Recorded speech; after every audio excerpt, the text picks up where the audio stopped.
네, 코리아 여러분 안녕하세요. 이번 영상에서는 좀 두 가지 이슈에 대해서 좀 설명을 드리려고 합니다. 첫 번째는 오늘 이제 외신을 통해서 알려진 미국의 연방은행들이 이제 지불이나 결제의 수단에 기존에 나와 있는 스테이블 코인을 활용할 수 있다라는 소식하고요. 그리고 이제 리플이 이제 그레이스케일의 투자 포트폴리오에서 완전히 이제 제거가 되었다. 요 두 가지 이제 사실을 좀 내용을 한번 살펴보도록 하겠습니다. 영상에 관한 질문이나 정보 공유를 하기 위해서 제가 단톡방을 하나 운영하고 있는데요. 그래서 이제 뭐 댓글로 질문을 해주시는 것도 제가 뭐 확인을 해서 답변을 달지만 여기 영상의 더보기란을 클릭하셔서 질문 및 정보 공유 단톡방 여기 이제 링크로 오시면 좀 더 빨리 뭐 궁금하신 사항에 대해서 알 수 있으니까요. 내용 참고하시기 바라겠습니다. 이제 먼저 스테이블 코인이 이제 미국의 연방은행들에서 사용이 가능하다라는 내용을 기사를 좀 전해드리려고 하는데요. 이게 어떤 내용이냐면 미국의 은행들을 감독하는 게 통화감독청이라고 OCC라고 한답니다.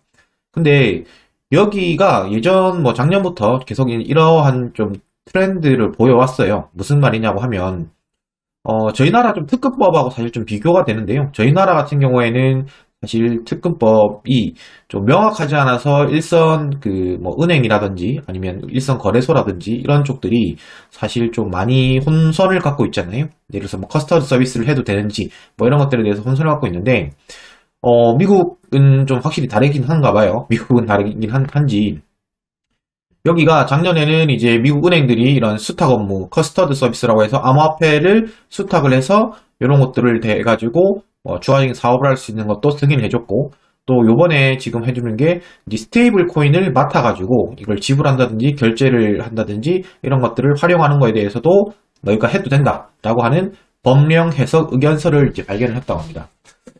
이거는 결국 어떠한 의미를 가지냐고 하면 저희가 이제 CBDC라고 해서 중앙은행이 발간하는 뭐 디지털 커런시 뭐 이런 거에 대한 그 트렌드가 많이 좀 일어나고 있잖아요. 그게 가장 앞서 있던 게 이제 중국이라고 볼 수 있는데 그러한 중국의 경우에는 자기들끼리 결국 이제 이런 퍼블릭 체인이 아니라 프라이빗 체인을 결국은 이제 구성을 한다는 거거든요. 물론 본인들은 이제 프라이빗이 아니라 좀 더 오픈되어 있는 소수의 검증된 사람들이 오픈되어 있다고 하겠지만 그거와는 좀 차원이 다른 겁니다. 무슨 말이냐고 하면, 여기는 이제 기존에 나와 있는 스테이블 코인들, 저희가 스테이블 코인이라고 하면 대표적으로 여러분들이 아시겠던 게 이제 USDT, 그 다음에 뭐 USDC, 서클에서 USDC, 그리고 뭐 USDJ, 저스틴 써니 밀고 있는 USDJ, 그리고 뭐 다이 이런 것도 있을 텐데요.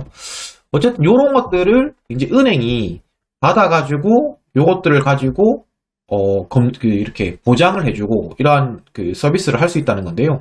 그러면 이게 되면 어떻게 바뀌냐면 결국 이제 암호화폐 전반에 대해서 좀 더 이러한 붐이 일어날 수 있다라고 일단 첫 번째를 볼 수 있을 것 같고요.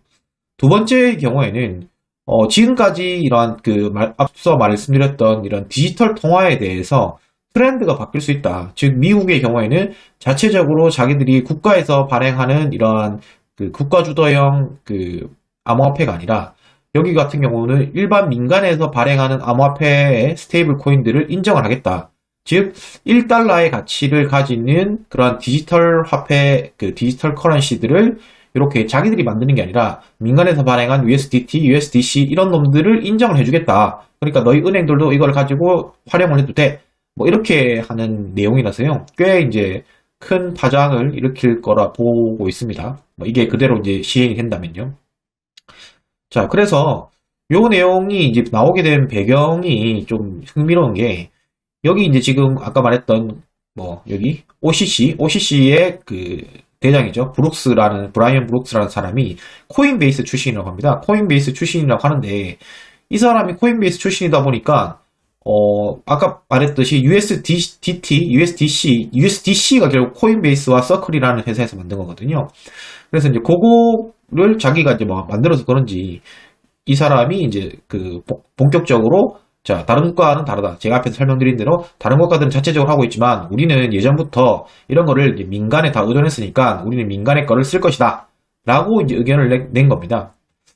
그러면 이제 이거가 아직 뭐 정확하게 이제 시행이 되려고 하면 조금 더 실제 어떻게 은행이 바뀌는지를 확인을 해봐야 되겠지만, 일단 미국에서 저러한 좀 중요한 이러한 좀 관점이 나왔다라는 것들은 이제 여러분들이 좀 알아두시면 좋을 것 같고요. 근데 이걸 뭐 알고만 해서는 아무 의미가 없잖아요. 알기만 해서는 아무 의미가 없는데, 그러면 이거가 해서 좋아질 만한 코인이 뭐가 있느냐, 이런 걸 좀 봐야 되는데, 단순하게 접근을 해보겠습니다. 단순하게 접근을 해보면, 기존에 이제 우리가 사용될 거라고 예상되는 코인들은 뭐 USDT라든지 USDC, DAI, 그 다음에 USDJ, 뭐 이렇게 네 가지가 있다고 봤을 때, 제가 이제 USDJ 같은 경우는 말 그대로 이제 저스틴 선이 트론 네트워크에서 기반해서 얘가 이제 발행을 한 건데, 이렇게 사실 볼륨에서는 차이가 많이 나요. 다른 코인들에 대비해서 볼륨에서는 차이가 많이 나는데, 얘가 또 트위터를 날렸더라고요. 야, 우리도 이제 곧 뭐 뜰 거다. 트론도 그러니까 막 뜰 거다. 뭐 이러면서 이제 날려서 제가 한번 그냥 귀여워서 한번 끼워 넣었던 거고, 사실상 뭐 다이 같은 경우도 조금 힘들다 보면 USDT와 USDC를 좀 봐야 될 것 같은데요. USDT는 뭐 전통적이죠. 비트파이넥스에서 사실상 발행을 하고 있는 그런 USDT가 있는 거고, USDC라고 하는 거는 18년도였죠. 18년도에 이제 코인베이스와 서클이라는 회사 이 두 거에서 발행을 한 건데, 아직까지는 볼륨이 좀 차이가 나요. 이제 마켓캡이라는 이런 거에서는 아직 5분의 1 수준인데, 앞에서 말씀드렸듯이 USDC 같은 경우에는 코인베이스 출신에 만들었다고 했으니까 이쪽이 좀 더 힘이 더 실리지 않느냐라고 보여지는데요. 그럼 이게 요거가 됐든 둘 다 결국은 이더리움 네트워크에서는 다 이제 발현이 되거든요. 돌아가거든요. 결국 우리가 네트워크 상에서 토큰이 존재하는 거고, 그거에 대한 거래가 이루어지는 것처럼 USDC와 테더를 동시에 이더리움에서 사실 움직이고 있습니다. 이더리움 네트워크를 통해 가지고 요거 테더도 움직이고 USD 코인도 움직이기 때문에, 이더리움이 최근에 뭐 그레이스케일에서 투자 비율도 늘리는 것도 있지만, 뭐 이더리움 2.0도 있고, 또 이더리움의 하나의 호재로 또 작용할 수 있다. 이렇게 좀 보셔도 될 것 같고요. 그리고 이제 USDT 같은 경우에는 요거를 뭐 대부분 아실 테지만 좀 예전에 좀 말이 많았던 겁니다. 무슨 말이냐고 하면, 이게 이제 테더라는 이름을 가지면서 이제 미국 달러를 한 개를 받아가지고 미국 달러 한 개에다가 1대1 비율로 이렇게 발행을 해준다고 했는데, 사실 지금까지는 이렇게 은행이 보장하거나 이랬던 게 아니기 때문에, 얘가 실제 1대1 발행을 했는지 달러도 없으면서 발행을 했는지 몰랐다고요. 그러면서 이제 예전에 이렇게 막 회계 감사도 거부당하고 막 이렇게 했거든요. 무슨 말이냐고 하면, 테더가 발행을 했으면 동일한 양의 현금이 은행에 있는지를 회계 감사 기관에서 이렇게 법적인 감사를 받아야 되는데, 얘들이 이제 거부를 한 거예요. 그리고 2017년부터 중지를 했는데, 그래가지고 이때 이후에 뭐 다시 받긴 했어요. 다시 받긴 했는데, 결국 이게 이제 불안했다는 거죠. 불안했다는 거는 이게 실제 얘들이 저기 뒤에서 무슨 꿍꿍이를 쓰고 있는지를 몰랐다는 건데, 앞으로 이러한 것들도 실제 이제 은행이 받아줄 수 있기 때문에, 즉 같은 양의 현금이 있는지를 은행이 보장을 해줘 버리게 되면 이러한 스테이블 코인에 대한 수요도 올라갈 것이고, 그 말인즉슨 이렇게 단순하게 저희가 지금은 암호화폐를 사고 파는 데만 USDT, USDC를 썼다고 하면, 앞으로는 다른 뭐 결제라든지 이런 걸 할 때도 USDC랑 USDT가 활용될 가능성도 있다. 이렇게 이제 보시면 될 것 같고, 그게 결국 이제 디지털 이런 커런시의 통화 정책으로까지 영향을 미칠 수 있겠다. 이렇게 한번 생각을 해보시면 좋을 것 같습니다. 그리고 이제 두 번째 얘기인데요. 두 번째 얘기는 조금 리플 홀더 분들에게는 아쉬운 소식일 텐데, 조금 전에 이제 공개를 했어요. 그레이스케일이라고 하면 다들 아실 텐데, 저희 그레이스케일 쪽에서 자기들이 이제, 여기 있네요. 디지털 라지갭 펀드라는 걸 운영을 하고 있거든요. 그래서 이제 뒤에서도 말씀드리겠지만, 그레이스케일에서 운영하고 있는 이런 뭐 일종의 주식 같은 거예요. 주식 같은 건데, 얘는 뭐 하는 상품이냐면, 암호화폐 시장의 시가총액이 큰 놈 순서대로 해가지고 비트코인, 이더리움, 라이트코인, 그다음 비트코인 캐시, 그리고 리플까지 요 5개를 가지고 포트폴리오를 구성해서 얘들이 이제 사모아주는 이런 일종의 펀드 같은 개념이죠. 뭐 그런 투자 신탁 뭐 이런 거였는데요. 얘들이 이제 어떻게 했냐면 1월 15일부터 이제 거래가 아예 안 한대요. 거래를 아예 안 한 거고, 그리고 기존에 있던 것들은 다 팔아버리고, 그리고 그 리플을 판매해서 남은 것들은 그 가중치에 비례해서 나머지 4개를 더 사겠다. 비트나 이더나 뭐 라이트나 비트코인 캐시.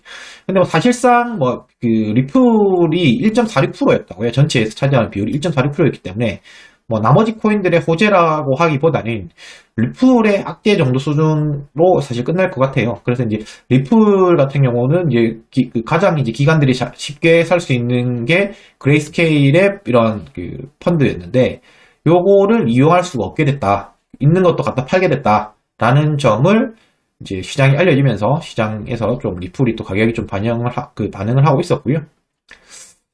참고로 말씀드리면 이제 그레이스케일에서는 이렇게 그레이스케일 비트코인 트러스트, 이게 트러스트가 뭐 신탁이라는 얘기고요. 우리말로 치면 비트코인, 이더리움, 라이트코인, 그 다음에 이더리움 클래식, 그 다음에 비트코인 캐시 하고 아까 앞에서 말했던 리플을 이제 안 산다는 디지털 라지 캡 그 펀드 이렇게 이제 운영을 하고 있는 거고요.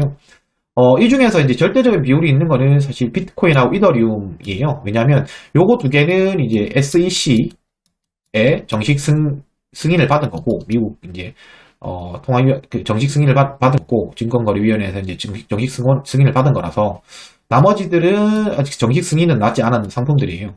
그래가지고 요거의 차이가 뭐가 있냐면 SEC의 승인이 정식적으로 있으면 참여할 수 있는 기간이 많다고 합니다. 무슨 말이냐고 하면 기관이 투자를 할 때 자기들이 그 기관이라고 하는 사람들도 고객들의 돈을 받아가지고 투자를 하는 걸 텐데 그것들이 투자를 할 때 조건이 있다고 해요. 야, 우리는 투자를 할 건데 어떤 상품에 투자를 할 거냐면 SEC에 승인 받은 놈들에게만 투자를 할게.